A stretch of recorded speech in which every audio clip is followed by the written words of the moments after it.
Boa noite, pessoal. Como é que estão? Boa noite, sejam todos bem-vindos.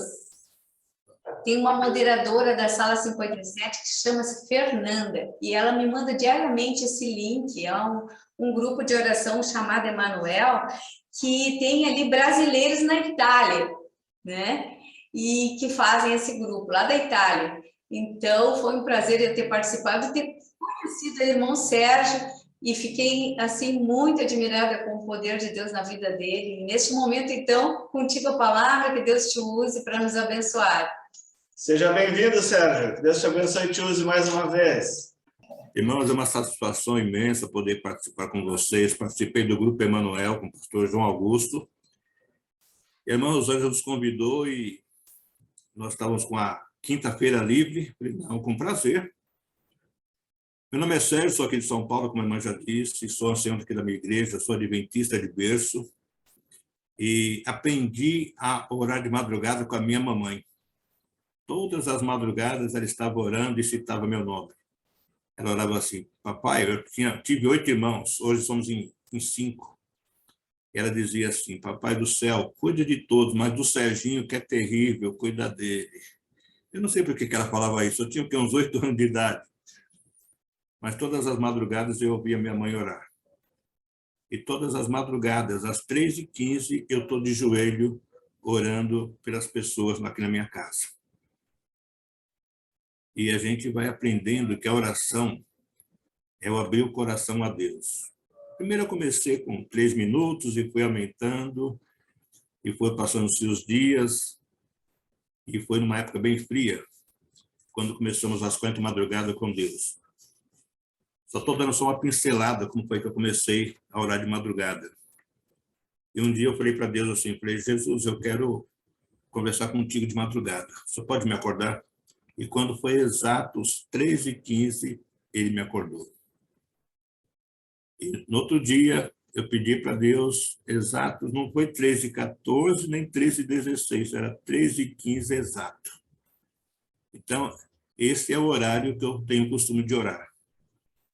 Vou ali no meu cantinho, às vezes venho aqui para a cozinha, meus filhos estão dormindo, eu tenho um casal de filhos, minha esposa está dormindo ali na cama do cantinho dela, então eu venho para cá e fico quietinho estudando. E com isso a gente foi pegando intimidade com Deus. Mas como eu tenho pouco tempo, então eu também não quero me alongar. Mas eu gostaria, antes de adentrar nos testemunhos, você que tem sua Bíblia, 2 Crônicas 7:14. Você que está com a sua Bíblia aí, vou dar uns 30 segundinhos para você achar a sua passagem. 2 Crônicas 7:14. Uma passagem conhecida, mas mesmo assim eu gostaria de estar com a palavra de Deus aberta. É o único livro que nós abrimos e o autor está presente, a Bíblia. 14 diz assim: se o meu povo, que se chama pelo meu nome, se humilhar e orar e me buscar e se converter dos seus maus caminhos, então quem? Deus, os ouvirei dos céus, perdoarei os seus pecados e sararei a sua terra. Estarão abertos os meus olhos e atentos os meus ouvidos à oração que se fizer neste lugar. A Bíblia tem muitas promessas, mas essa é uma das promessas que nos conforta, nos dá um aconchego no braço de Jesus, quando ele fala assim: olha, Bruno, Rosângela, Vera, Georgina, Estela Márcio, Elite e Beatriz e outros nomes que eu não estou vendo aqui. Ele fala assim: olha, quando vocês oram, os meus ouvidos são só seus, os meus olhos estão fixados em vocês e tenho certeza que se vocês se converterem dos seus maus caminhos, eu vou derramar bênçãos sem medidas. Isso muito nos impressiona, a promessa de Deus é fiel. Deus é um Deus que não mente. Então, sabendo que temos algumas pessoas aqui que estão estudando a Bíblia, que estão aí todo animado, continuem. Vale a pena. Este é o caminho que vale a pena. Vocês vão perceber que a Bíblia fala que existe uma herança para aqueles que forem fiel. E Deus tem um presente muito bom. Como eu disse para vocês, eu sou um dos anciãos da minha igreja e, num dado momento, meu WhatsApp tocou e falava assim. Era a secretária que estava mandando mensagem no grupo de líderes e ela colocou essas palavras. A minha sogra, irmã Emília, ela passou pelo médico, a diabetes dessa irmã Emília, para vocês terem uma ideia, a diabetes dela era tão alta, mas tão alta, que infelizmente ela veio a ficar cega. Ela não enxergava nem vulto. E, de repente, então, ela passando numa consulta médica, o médico, ela tinha a catarata, para vocês terem uma ideia, estava tão grossa a catarata dela que empedrou, sabe? E teve que passar muito raio laser para tirar e acabou até afetando a vista dela. Mas o médico disse assim, se a senhora operar, eu tenho certeza que a senhora vai conseguir enxergar 40%. Amados, para quem não enxerga nada, 40% é uma enormidade de felicidade. E eu, então, me senti tocado pelo Espírito Santo de convidei a igreja para participar de 7 domingos e 7 quartas-feiras em prol da irmã Emília. A igreja abraçou o projeto. E nós começamos. Primeiro domingo, primeira quarta, primeiro domingo, a igreja participando, orando, não só na igreja, a gente orava de domingo, de quarta, de sábado, orava em casa. E no último dia da nossa campanha, a irmã Emília foi operada. Então, raspou ali aquela catarata, que estava muito grossa, e ela falou assim, irmãos, eu estou confiante nas orações. Tem uma frase na Igreja Adventista que diz assim, quando Deus quiser fazer grandes coisas com o seu povo, primeiro ele coloca o povo para orar. E foi o que nós fizemos. Orávamos e jejuávamos. Sempre em comunhão com Deus. E a mãe Emília, então, foi para essa consulta fazer a operação. E qual não foi a surpresa, irmão? Todo mundo feliz, todo mundo confiante. E quando ela operou, fez ali a raspagem da catarata, e quando ela chegou em casa, 2 horas depois da operação, ela mandou um áudio que dizia assim, irmãos, já estou conseguindo enxergar.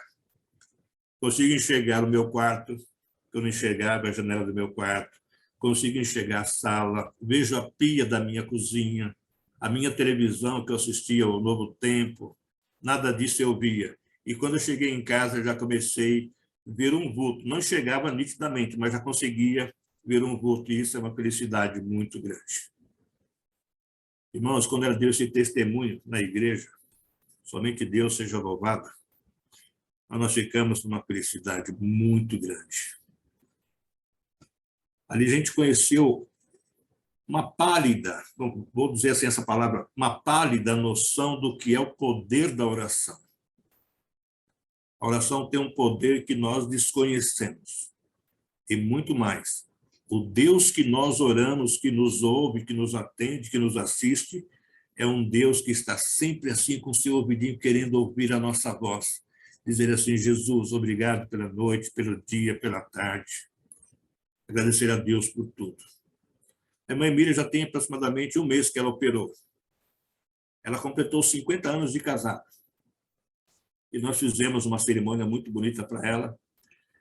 E, infelizmente, ela ainda não estava enxergando muito. E eu completei 25 anos de casado agora, dia 23 de novembro. E fizemos uma festa na igreja de bodas de prata. E eu pedi que ela entrasse como convidada especial. E ela falou assim, nossa, gente, que alegria poder ver o rosto de vocês. A alegria foi muito grande. A felicidade dela hoje é chegar na igreja e poder falar assim, que saudade que eu estava de ver o rosto de vocês. Tudo porque Deus disse sim para a oração. Deus tem 3 respostas para a oração. Sim, a que nós mais gostamos de ouvir. A do meio, nós não gostamos de ouvir, que é não. E a terceira, espere. Muitas vezes nós não queremos esperar. Mas é tudo no tempo de Deus. Ela ficou um bom tempo cega, mas hoje ela fala, no tempo de Deus eu voltei a enxergar. Tudo porque a igreja abraçou um projeto onde fizemos 7 domingos, 7 quartas-feiras, orando por em prol daquela pessoa. Começamos com a irmã Emília. Então, eu peguei uma folha em branco, e coloquei o nome da irmã Emília. E começamos a orar. Irmãos, para vocês terem uma ideia, hoje nós temos 47 nomes nessa lista. Já começamos uma outra lista, outro papel, porque esse aqui já não deu mais. Só que tem 47 nomes que nós oramos todos os dias. Esse foi um milagre que Deus fez na vida da irmã Emília. Vou contar 5 dentro do prazo que eu tenho aqui. A Manu é uma vizinha que eu tenho aqui, uma jovem de 11 anos. Ela tem um problema sério nos ossos. E quando ataca aquela dor nos ossos dela, ela chega até a desmaiar. E ela estava internada. O pai dela frequenta uma igreja pentecostal e disse, Sérgio, a tua igreja pode orar pela minha filha? Eu falei, claro que sim. De repente, então, a Manu estava lá internada, muitas dores. E o pai chegava do serviço, corria para o hospital, e a igreja, então, começou a interceder pela Manu, que era juvenil de 11 anos. E com 3 dias, ela saiu do hospital sem dor, e o médico disse, olha, tem um milagre na sua vida. Dá para vocês entenderem o poder de Deus, irmãos? Nós, poder de Deus, a pessoa que não conhece fala assim, milagre, o que não deixa de ser. E a Manu, então, o pai dela veio me agradecer, eu falei, não tem que agradecer, a Bíblia diz que devemos orar um pelos outros. Agradeça a Deus, que nos dá a oportunidade de orar pelo próximo. Mas muito bem. E a Manu, ela é muito feliz, ela disse, Sérgio, eu estou tão feliz, obrigado pelas orações. O Valdeir vem de uma família adventista, a mãe dele já falecida, uma senhora muito fiel, uma pessoa muito cristã. Esse Valdeir, com 65 anos, o coração começou a querer bombar muito fraco. E numa consulta médica, o médico disse a ele que ele teria que colocar um marca-passo. Quem quer colocar marca-passo no coração? Ninguém quer colocar. Mas ele, então, o irmão dele, o Edmar, foi à igreja e disse, Sérgio, você pode colocar o nome do meu irmão na lista? Eu falei, claro que posso. E coloquei o nome do Valdeir e começamos a orar. Cumprindo com a campanha, com chuva, com sol, com frio, estávamos lá. E quando menos esperamos, adivinha, quando ele chegou no médico, o médico disse, escuta, o que você fez? Por que me perguntas, doutor? Teu coração está normal, não precisa colocar mais marca-passo. Ele disse, já sei, tem um grupo de cristãos orando por mim. E o médico disse, então vá para casa em paz, porque o teu coração está normal. Irmãos, Deus responde às orações tão rápidas. Quando nós nos colocamos inteiramente à sua disposição, no viver diário, que está na presença de Deus, isso é tão gostoso. Esse é o terceiro, eu quero falar só 5. A irmã Eva, uma senhora dos seus 50 e poucos anos, ela tinha uma pedra muito grande, uma dor muito forte na vesícula, e ela também ia ter que operar de uma hérnia. E o médico disse para ela com essas palavras, garanto fazer a operação, mas não garanto que a senhora volte. Ou seja, uma operação de risco, operação essa que ela não tinha garantia de voltar para a sua família. E ela me disse, Sérgio, você pode colocar o meu nome na lista de oração? Aqui está o nome dela. Eu falei, claro que sim. E ela, então, começou a participar da campanha de oração, o esposo dela começou a participar e começamos a orar. Agora já não era mais só a irmã Emília, agora começou a aumentar, agora é 10 pessoas. E ela ia operar na terça, no sábado eu chamei ela lá à frente, na oração intercessória, e disse, Deus está mandando dizer para a senhora que a senhora vai operar, que a senhora vai e vai voltar para engrandecer o nome dele. E ela me abraçava assim, chorando lá na frente. Eu falei para ela, tenha calma, confia, Deus está no controle. Mas ela ainda confiava, ela ainda ouvia aquela voz do médico que dizia assim, eu faço a operação, mas não garanto que você volte. Eu falei, confie em Deus. E ela então chorando, um pouco apreensiva com essa frase. E quando foi na terça-feira, ela foi para o hospital, ela fez a operação da hérnia, ela fez a operação, tirou a pedra da vesícula, chegou até a mostrar a pedra para nós, uma pedra muito grande. E o médico falou assim, olha, do todo o tempo que eu faço cirurgias, essa foi a mais fácil da minha vida. Tem alguém orando pela senhora. Irmãos, e quando ela voltou, 2 dias depois, ela estava em casa de alta. Com uma semana, ela foi para a igreja, andando devagarinho, com toda a delicadeza. E ela disse, eu vim agradecer esse grande Deus, porque ele ouviu as orações. Aquilo foi nos motivando a continuar orando, irmãos, porque a irmã Emília estava enxergando, não enxergava, estava enxergando. A Manu estava com dor nos ossos, agora não está mais. A irmã Eva operou da hérnia e da vesícula, agora estava feliz porque estava se recuperando muitíssimo bem. Tudo porque tinha alguém orando por ela. Isso lhe deu confiança. A gente fica muito feliz, irmãos, quando Deus responde às nossas orações. A gente quer continuar orando.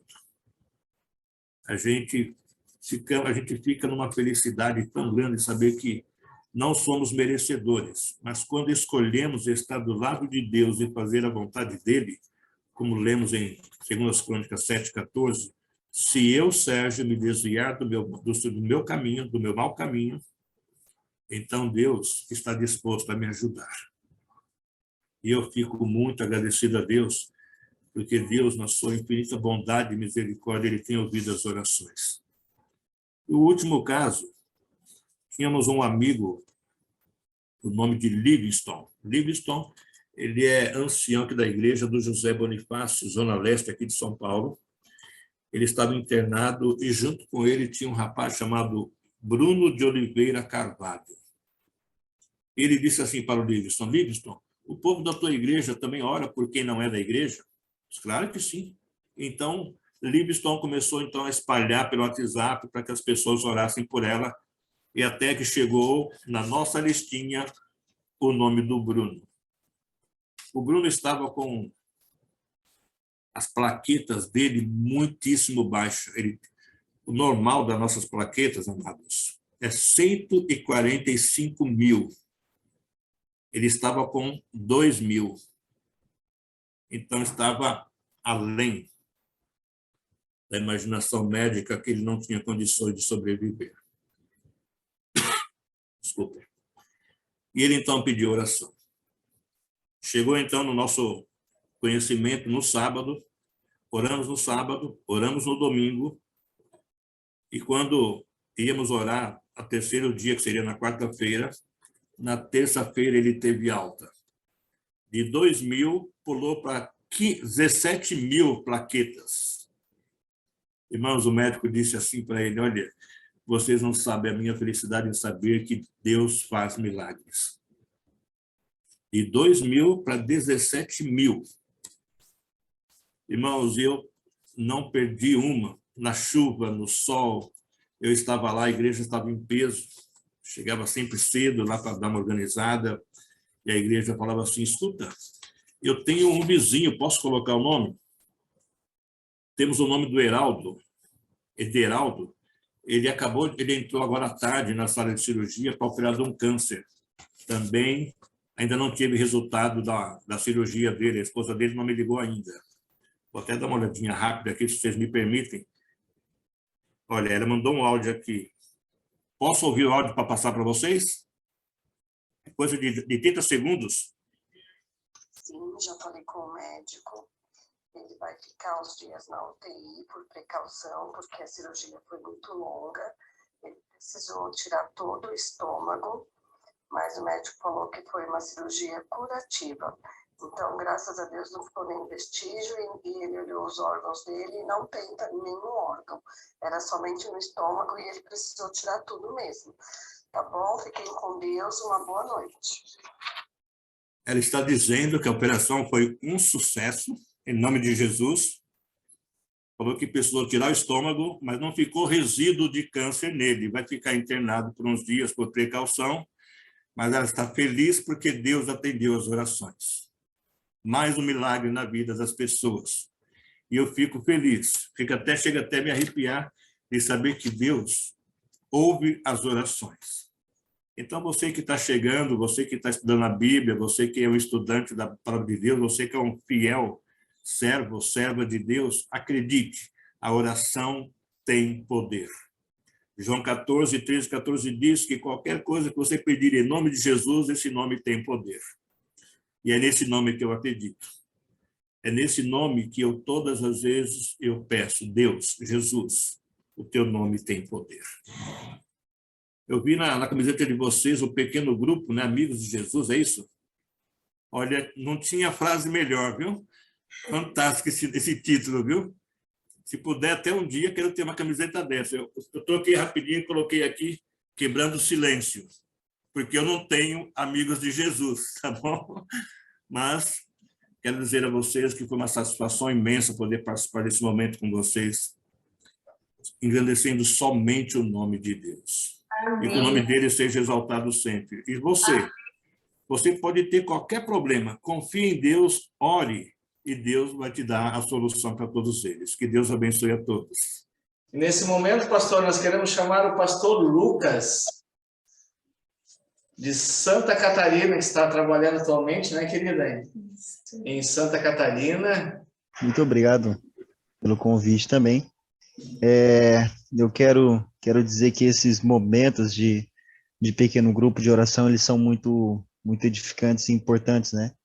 E parece que talvez você que esteja conectado aqui hoje, nem era para estar, né? Porque muitas coisas acontecem durante a semana, durante o nosso dia a dia, no qual atrapalham, talvez, nós estarmos em comunhão com Deus, né? Eu quero parabenizar todos vocês por, numa quinta-feira, né, reuniões regulares, estarem sempre buscando a Deus nesses momentos. Eu, por exemplo, hoje, parece que tudo correu para dar errado, para não conseguir chegar a tempo, mas graças a Deus deu tudo certo. Muito bem, eu quero fazer uma reflexão com vocês, e eu quero abrir lá em Êxodo, convido você a pegar a sua Bíblia, e abrir lá em Êxodo capítulo 3, no versículo 6. Um texto muito conhecido, Êxodo capítulo 3, versículo 6. Nós vamos ler alguns textos bíblicos para a gente entender aqui. Tá? Muito bem, Êxodo capítulo 3, versículo 6 diz assim, ó. Disse mais, eu sou o Deus de teu pai, o Deus de Abraão, o Deus de Isaque e o Deus de Jacó. Moisés escondeu o rosto porque temeu olhar para Deus. Muito bem, é interessante a forma que, eu quero destacar isso, a forma que Deus se apresenta para Moisés. Ele se apresenta como o Deus de Abraão, o Deus de Isaque e o Deus de Jacó também. Antes da gente entender um pouco desse texto, eu quero dizer para vocês que na antiguidade, no tempo do Antigo Testamento e até mesmo no tempo do Novo Testamento, no tempo de Jesus, os nomes tinham um significado muito profundo, né? Então, quando você vê um nome na Bíblia, ele sempre tem um significado, ele sempre carrega um significado, e geralmente o nome de uma pessoa na Bíblia reflete alguma característica que ela tinha, algum traço de caráter, algum traço da essência dessa pessoa, ou da própria natureza dela. Então, por exemplo, né, quando a gente vê lá em Gênesis capítulo 17, a gente não vai ler, mas Deus ele faz uma aliança com Abrão, ali, em Gênesis capítulo 17, e ele muda o nome de Abrão para Abraão. E é interessante que o nome de Abrão significava pai exaltado. E a pergunta é, por que Abrão significava pai exaltado? Porque quando nós vemos o status de Abrão, ele fazia aliança com reis. Ele, digamos assim, no seu tempo, ele estava de igual para igual com vários reis, como o Egito. Então, nós vemos o faraó respeitando Abrão, nós vemos o rei dos filisteus também respeitando Abrão. Então, ele fazia esse contato, então seu nome se chamava Abrão. Isso refletia uma característica de quem ele realmente era. E é interessante que quando Deus ele faz uma aliança com Abrão, lá em Gênesis capítulo 17, ele não mais chama Abrão, mas ele passa a se chamar Abrão. E o nome Abrão significa pai de muitas nações. E aí Deus explica, você vai se chamar Abrão porque você será pai de muitas nações. Então isso reflete uma nova, digamos assim, um novo status de Abrão. Agora ele não seria mais o pai exaltado, mas agora ele seria o pai de muitas nações. E a Bíblia, ela relata por meio da nação de Israel, depois os descendentes de Ismael também, todos ligados a Abraão ali. Então, de fato, Abraão ele se tornou um pai de muitas nações. Um outro exemplo que a Bíblia nos traz é o nome Isaac, por exemplo. E esse eu gostaria de ler com vocês o texto, lá em Gênesis capítulo 18, quem tem a Bíblia poderia abrir, lá em Gênesis capítulo 18, nós vamos ler o versículo 12. Gênesis capítulo 18, versículo 12. Diz assim, ó. Riu-se, pois, Sara no seu íntimo, dizendo consigo mesma, depois de velha e velho, também o meu senhor terei ainda prazer? E aí o versículo 13 agora. Disse o Senhor a Abraão, porque se riu Sara, dizendo, será verdade que darei ainda a luz, sendo velha? Aí versículo 14. Acaso para o Senhor a coisa demasiadamente difícil? Daqui a um ano, neste mesmo tempo, voltarei a ti e Sara terá um filho. Então Sara, receosa, o negou, dizendo, não me ri. Ele, porém, disse, não é assim, é certo que riste.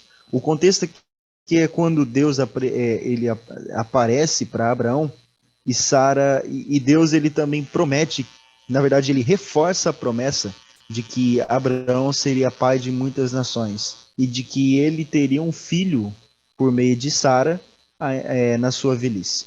E é interessante que eu convido você agora a abrir lá no capítulo 21, Gênesis 21, nós vamos ler o versículo 3. Gênesis 21, versículo 3. E o texto diz assim: Ao filho que lhe nasceu, que Sara lhe dera à luz, pôs Abraão o nome de Isaque. Tá? É só isso que eu quero ler.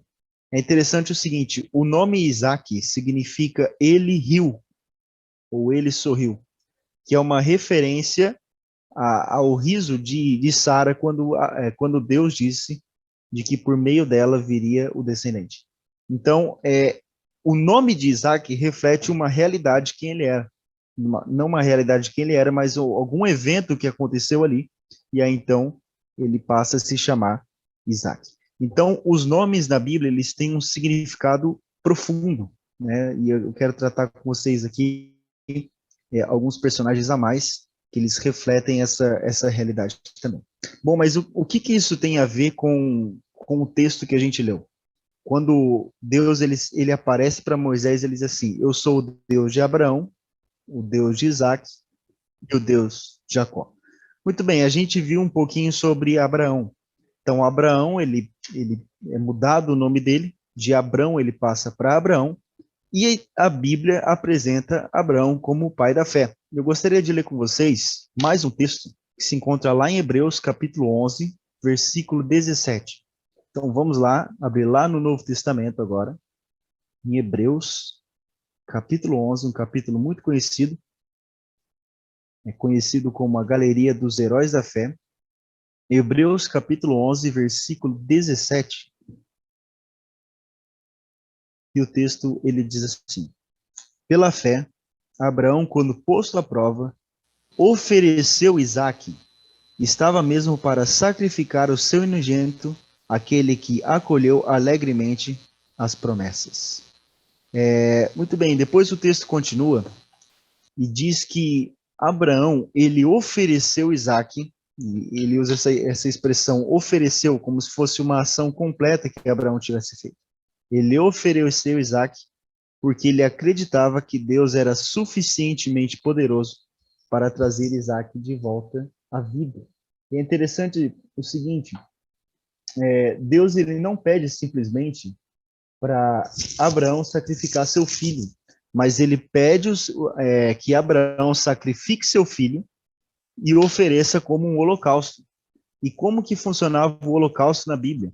O holocausto era um cordeiro que morria, ou algum animal, e depois era queimado. Então, o que o texto está dizendo aqui em Hebreus capítulo 11?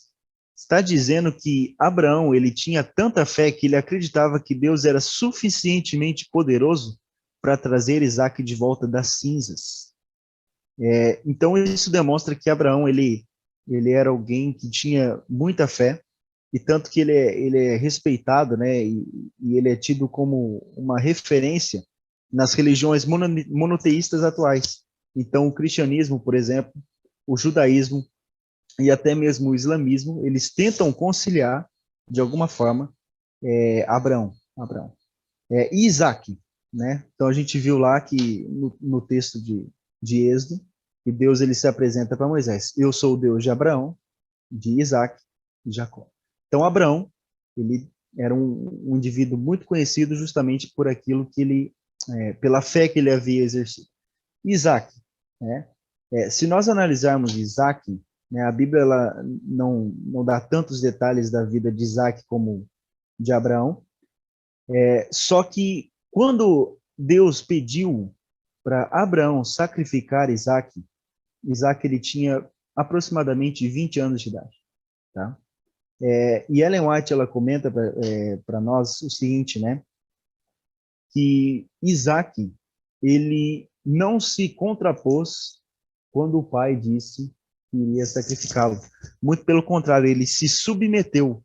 Então, Isaque, naquele momento, ele poderia ter se negado a ser um sacrifício, mas ele se submeteu à vontade de Deus. Então, nós teremos assim, quando Deus aparece para Moisés, ele diz, eu sou o Deus de Abraão, de Isaque. Moisés ele tem figuras muito positivas. E a pergunta é o seguinte, tá, e Jacó? Né? Para quem não sabe, aí a gente volta na questão do nome.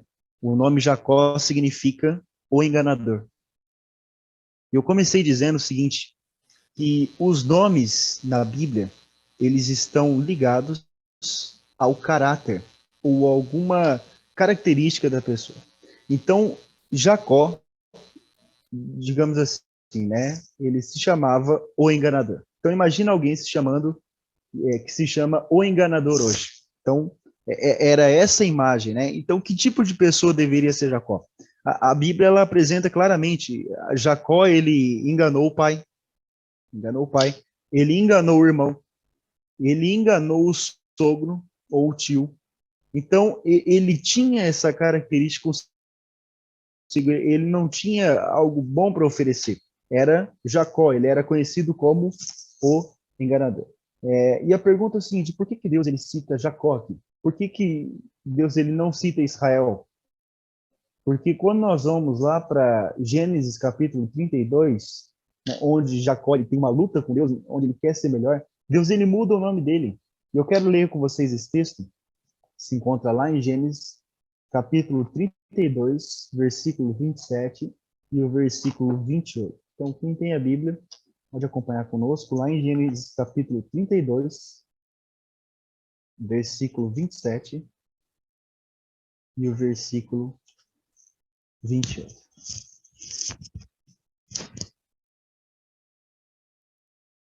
E o texto diz assim, aqui é Deus conversando com Jacó. Perguntou-lhe, pois, como te chamas? Ele respondeu, Jacó. Ou, em outras palavras, eu me chamo o enganador. Então disse, já não te chamarás Jacó, e sim Israel. Pois como príncipe lutaste com Deus e com os homens e prevaleceste. Então Deus, ele muda o status dessa pessoa. Ele muda o enganador de enganador. E ele diz assim, você já não vai mais se chamar o enganador, mas agora você se chamará o homem que lutou com Deus e com os homens e prevaleceu. E a partir desse momento, os descendentes de Jacó não foram mais conhecidos como os descendentes de Jacó, mas como os descendentes de Israel. Tanto que os filhos dele, os netos e posteriormente a nação que se desenvolveu no Egito não era mais conhecida como os descendentes de Jacó, mas os descendentes de Israel. E isso permaneceu por 400 anos. Por 400 anos, conhecidos como os descendentes de Israel, do homem que lutou com Deus e com os homens e prevaleceu. Agora a pergunta é assim, se eles eram conhecidos como o Deus de Israel e não o Deus de Jacó, por que Deus ele se apresenta como o Deus de Abraão, o Deus de Isaac e o Deus de Jacó? Primeira coisa, qual que é o contexto? Eu convido você a abrir novamente lá em Gênesis capítulo 3, Êxodo capítulo 3, para a gente dar uma olhadinha aqui. Nós vamos ler o versículo 1 em diante, tá? Êxodo capítulo 3, versículo 1, diz assim: Apacentava Moisés o rebanho de Jetro, seu sogro, sacerdote de Midian, e levando o rebanho para o lado ocidental do deserto, chegou ao monte de Deus, a Horebe. Apareceu-lhe o anjo do Senhor numa chama de fogo no meio de uma sarça. Moisés olhou, e eis que a sarça ardia no fogo, e a sarça não se consumia. Então disse consigo mesmo: Irei para lá e verei essa grande maravilha. Por que a sarça não se queima? Vendo o Senhor que ele se voltava para ver, Deus, no meio da sarça, o chamou e disse: Moisés, Moisés. Ele respondeu: Eis-me aqui. Deus continuou: Não te chegues para cá, tira as sandálias dos pés, porque o lugar em que estás é terra santa. Disse mais: Eu sou o Deus de teu pai, o Deus de Abraão, o Deus de Isaac e o Deus de Jacó. Moisés escondeu o rosto porque temeu olhar para Deus. Nós já lemos esse texto. A questão é o seguinte: por que Moisés ele havia se refugiado no deserto? Moisés havia matado um egípcio e fazia 40 anos que ele estava no deserto. Digamos assim que se fosse na nossa atualidade, no contexto de que era o Egito, digamos que Moisés era alguém procurado pela Interpol, alguém refugiado, alguém que havia cometido um assassinato, e esse era Moisés. Então imagina a situação de Moisés naquele momento e Deus aparece para ele. Moisés como um fracassado, alguém que saiu do Egito, que achava que ia ser o libertador, que iria conquistar, que ia libertar o povo por meio da força militar, mas ele sai como um derrotado do Egito. E ele se refugia lá, e a Bíblia diz aqui que ele tenta arrumar algumas desculpas diante de Deus. Ele diz que a língua dele é pesada. Alguns vão dizer que ele era gago, mas é mais provável que Moisés havia esquecido a língua do Egito. Então ele havia perdido, de uma certa forma, algumas características egípcias. E acontece assim, Moisés ele estava justamente naquele contexto quebrantado. Naquele contexto em que ele olhava para o seu passado e ele não via nada de bom. Ele olhava para o seu passado e ele via uma mancha lá. Ele via um assassinato lá. Ele via algo que precisava ser mudado, só que na verdade ele não conseguia mudar. Por que Deus ele se apresenta como o Deus de Abraão, de Isaac e de Jacó? Ou seja, o Deus do enganador. Porque naquele momento, Moisés, ele precisava entender que Deus não é um Deus só dos vencedores, mas Deus é um Deus dos perdedores também. Deus é um Deus daqueles que fracassam, daqueles que caem, mas ao mesmo tempo é o Deus que dá uma segunda oportunidade para eles. Talvez você tenha algo na tua vida que você simplesmente queira apagar do seu passado, mas é passado, você não consegue fazer nada em relação a isso. Talvez você olhe alguma coisa que você cometeu ali e você tem vergonha, sabe? alguma coisa que se talvez vir à tona, você vai ficar desesperado e você pensa assim, Senhor, se eu pudesse voltar no tempo, eu teria feito totalmente diferente, eu teria agido de uma forma completamente diferente. Você se arrepende e Deus te perdoa para isso, mas talvez você não consegue se perdoar por causa dos erros que você cometeu. Saiba que Deus, ele, assim como ele se apresentou para Moisés como o Deus dos fracassados, ele também se apresenta para você hoje. É um Deus que ele está disposto a perdoar as suas falhas.